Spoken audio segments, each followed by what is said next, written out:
Selamat datang kembali di seri bedah buku Atomic Habits karya James Clear. Bayangkan kamu lagi mencoba makan lebih sehat. Kamu semangat, penuh niat baik. Tapi, setiap kali buka kulkas, yang pertama kali kamu lihat adalah deretan minuman manis dingin dan tumpukan camilan favoritmu. Di sisi lain, sayuran dan buah-buahan tersembunyi di laci paling bawah.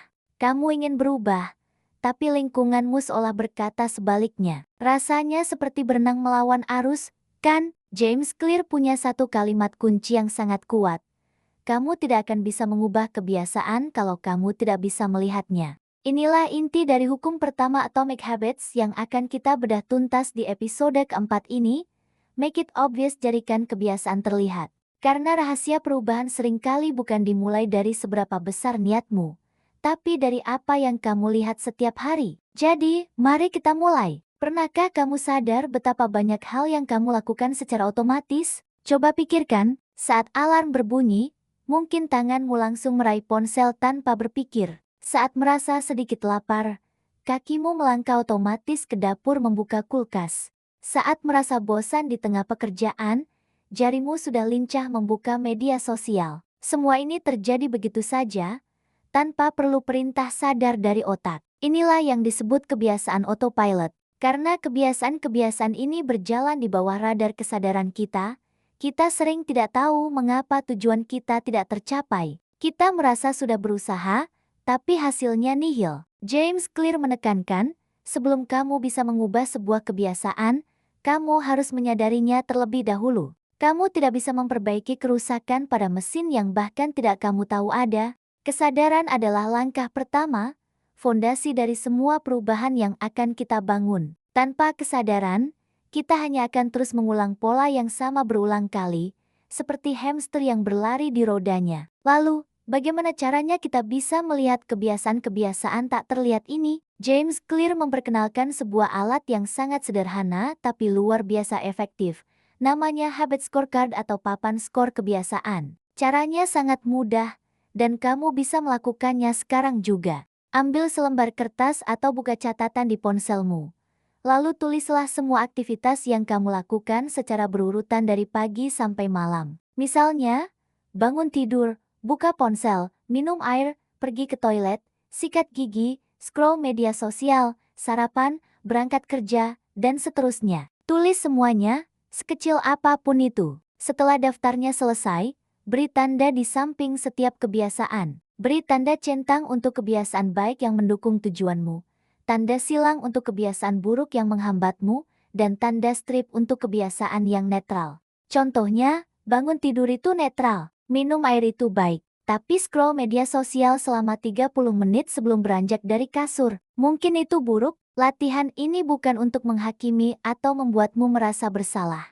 Tujuannya murni untuk kesadaran, untuk melihat dengan jujur bagaimana hari-harimu sebenarnya berjalan secara otomatis. Dari papan skor ini, kamu akan mendapatkan peta yang jelas tentang kebiasaan mana yang ingin kamu perkuat, dan mana yang perlu kamu hilangkan. Sekarang kita tahu kebiasaan apa saja yang kita miliki. Langkah selanjutnya adalah memahami cara kerjanya. Dalam Atomic Habits, setiap kebiasaan selalu dimulai dari sebuah pemicu kecil yang disebut cue atau isyarat. Isyarat adalah sinyal pertama yang dikirim ke otak kita untuk memulai sebuah perilaku. Otak kita ini seperti mesin deteksi pola yang sangat canggih. Begitu ia melihat atau merasakan isyarat yang dikenali, ia akan langsung menjalankan program kebiasaan yang sudah tertanam. Misalnya, melihat sofa empuk di ruang tamu bisa menjadi isyarat untuk mengambil remote dan menyalakan TV. Notifikasi di ponsel adalah isyarat untuk membuka aplikasi. Melihat sepatu lari yang diletakkan di depan pintu bisa menjadi isyarat untuk ingat jadwal olahraga. Kuncinya sederhana, jika kamu ingin mengubah kebiasaan, kamu harus mengubah isyaratnya. Dengan mengendalikan pemicunya, kamu bisa mengendalikan perilakumu. Nah, banyak dari kita gagal membangun kebiasaan baru bukan karena kurang motivasi, tapi karena rencananya terlalu kabur. Kita sering berkata pada diri sendiri, aku mau mulai olahraga, atau aku mau lebih sering baca buku. Tapi kapan tepatnya? Di mana? Bagaimana detailnya? Semua pertanyaan itu tidak terjawab, membuat niat kita mengambang di udara. Untuk mengatasi ini, James Clear menyarankan sebuah teknik super praktis bernama Implementation Intention atau niat implementasi. Formulanya sangat spesifik. Aku akan melakukan perilaku pada, waktu di, lokasi. Jadi, alih-alih berkata, aku mau meditasi, ubahlah menjadi, aku akan meditasi selama 5 menit pada pukul 7 pagi di kamar tidurku. Lihat bedanya.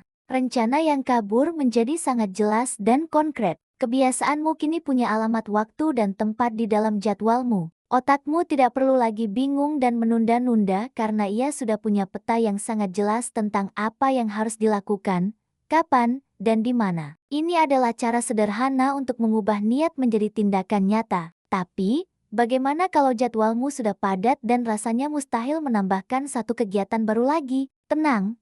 Ada cara cerdas untuk menyiasatinya. Gunakan teknik yang disebut habit stacking atau menumpuk kebiasaan. Idenya adalah menumpuk kebiasaan baru di atas kebiasaan lama yang sudah kamu lakukan setiap hari tanpa perlu berpikir. Rumusnya begini.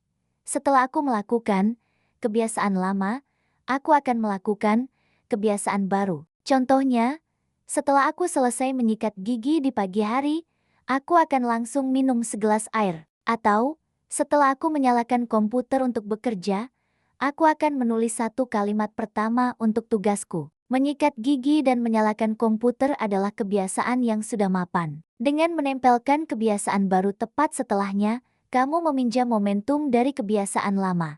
Ini seperti menyambungkan gerbong kereta baru ke rangkaian yang sudah berjalan. Jauh lebih mudah daripada mendorong gerbong itu dari keadaan diam. Kita sering berpikir bahwa perubahan besar membutuhkan kekuatan tekad yang luar biasa. Padahal, seringkali kuncinya jauh lebih sederhana. Lingkungan kita. Lingkungan adalah tangan tak terlihat yang membentuk perilaku kita setiap hari. James Clear sangat menekankan pentingnya mendesain lingkungan untuk kesuksesan. Prinsipnya mudah. Buat isyarat untuk kebiasaan baik terlihat jelas, dan sembunyikan isyarat untuk kebiasaan buruk. Kalau kamu ingin lebih sering membaca, jangan simpan bukumu di rak yang berdebu. Letakkan buku itu di atas bantal, di meja makan, atau di tempat kamu biasa duduk santai. Kalau kamu ingin berhenti makan junk food, jangan simpan stok camilan di lemari dapur yang mudah dijangkau. Sembunyikan, atau lebih baik lagi, jangan membelinya sama sekali. Kalau kamu ingin minum air lebih banyak, letakkan botol air besar tepat di atas meja kerjamu, di depan matamu. James Clear menulis, jangan berharap punya kekuatan super kalau kamu hidup di lingkungan yang terus-menerus menggoda kelemahanmu. Jadi, berhentilah menyalahkan diri sendiri karena kurangnya kemauan. Sebaliknya, jadilah arsitek bagi lingkunganmu. Desainlah ruangan, meja kerja, dan bahkan layar ponselmu untuk mendukung versi terbaik dari dirimu. Sebagai contoh nyata betapa kuatnya hukum ini, ada sebuah cerita menarik dari sebuah rumah sakit di Inggris yang dibahas dalam buku ini. Tim manajemen rumah sakit ingin mendorong staf dan pengunjung untuk minum lebih banyak air putih. Awalnya, kulkas di kantin mereka dipenuhi oleh minuman manis di rak yang setara dengan pandangan mata, sementara air mineral diletakkan di rak bawah yang kurang terlihat. Kemudian, mereka melakukan satu perubahan kecil. Mereka tidak melarang minuman manis, tidak memberikan ceramah tentang kesehatan. Mereka hanya menata ulang kulkasnya. Air mineral dipindahkan ke rak paling depan, paling mudah dilihat dan dijangkau. Sementara itu, minuman manis dipindahkan ke rak yang lebih bawah dan kurang strategis. Hasilnya, dalam 3 bulan, penjualan air putih naik lebih dari 25%, sementara penjualan minuman manis turun drastis. Tidak ada aturan keras, tidak ada paksaan. Mereka hanya mengubah apa yang terlihat. Itulah kekuatan dari hukum pertama. Jika kamu ingin kebiasaan baik tumbuh, buatlah ia sangat mudah terlihat.